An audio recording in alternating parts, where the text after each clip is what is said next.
Il y a 7 ans, mon grand frère vient vers moi et me dit Sarkis, je peux pas avoir d'enfant avec Chantal. Je dis change de femme. Il me dit non, non, non, ça changerait rien.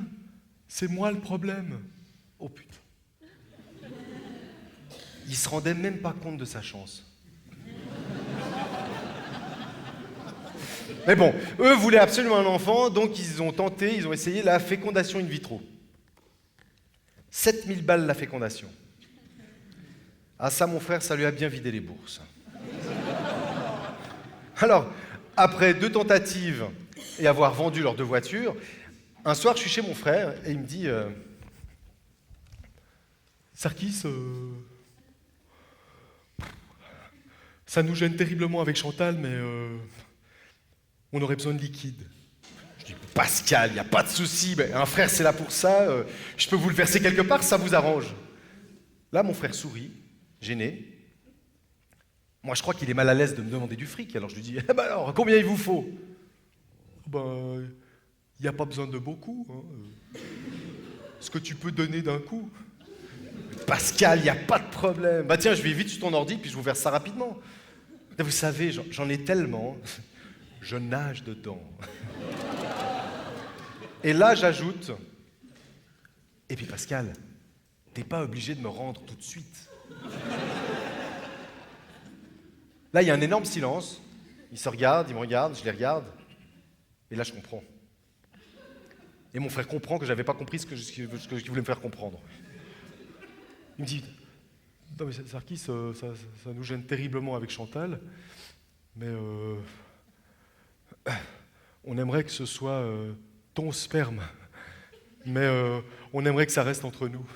C'est sûr, c'était pas bête. Parce que mon frère et moi, on se ressemble tellement, personne n'aurait pu deviner que j'étais le père génétique. Mais en même temps, je veux pas voir un enfant de 2 ans avec du poil sur le torse. Ce qui me rappellera en plus que c'est ma propre fille. Mais bon, je me dis que je fais ça pour mon frère, parce que je l'aime, et puis parce que ma belle-sœur a le droit de connaître l'orgasme. Bon alors Chantal, tu veux qu'on y aille tout de suite, là on le fait maintenant? Là il y a de nouveau un énorme silence. Et je comprends que je viens de comprendre que j'avais encore pas compris ce qu'il voulait me faire comprendre.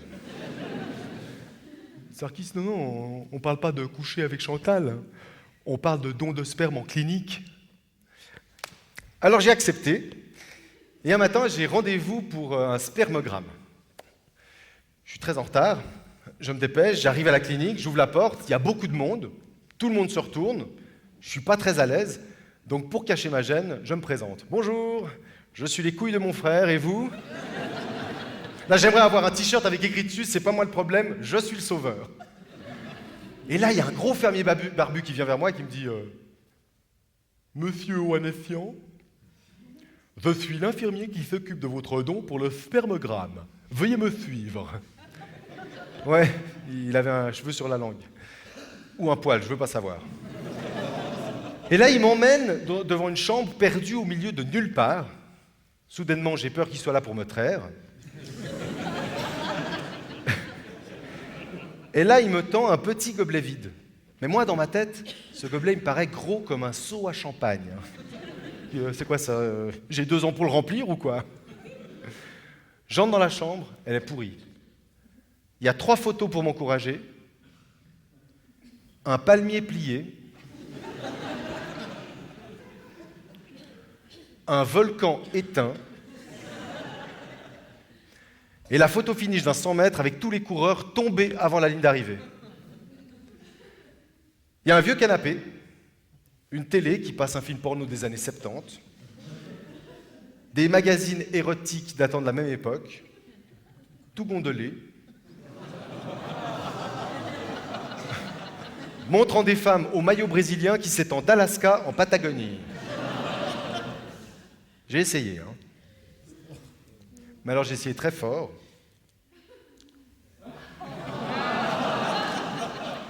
Mais je pouvais pas m'empêcher d'imaginer ces femmes avec 40 ans de plus et avec les lèvres pulpeuses qui ont changé de place. Là, je peux vous dire une chose, l'imagination, ça se commande pas.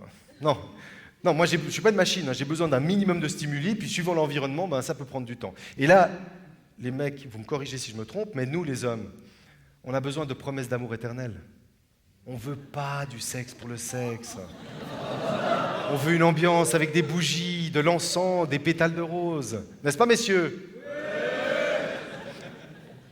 Je fais quand même mon don en me disant j'aime mon frère, je fais ça pour lui, compte sur moi, j'aime mon frère, je fais ça pour lui, compte sur moi, j'aime mon frère. Il m'a fallu 10 minutes pour enlever l'image de mon frère qui me regarde. J'arrive à extraire un fonds de commerce. Et là, je pense au fermier barbu qui m'attend derrière la porte. Alors bon, ben, j'ai ma fierté. Donc, pour prouver ma virilité, j'hésite à cracher dans le gobelet. Mais là, j'ai pensé aux analyses qu'elle avait faites et deux choses. Comme le matin, j'étais très en retard, je ne m'étais pas brossé les dents. Donc, soit ils allaient halluciner et se dire que j'avais du Nutella dans les couilles.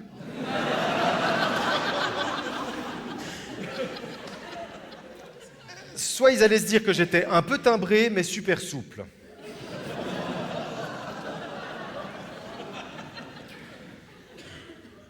Je tends mon verre au gros barbu qui me dit « Eh ben,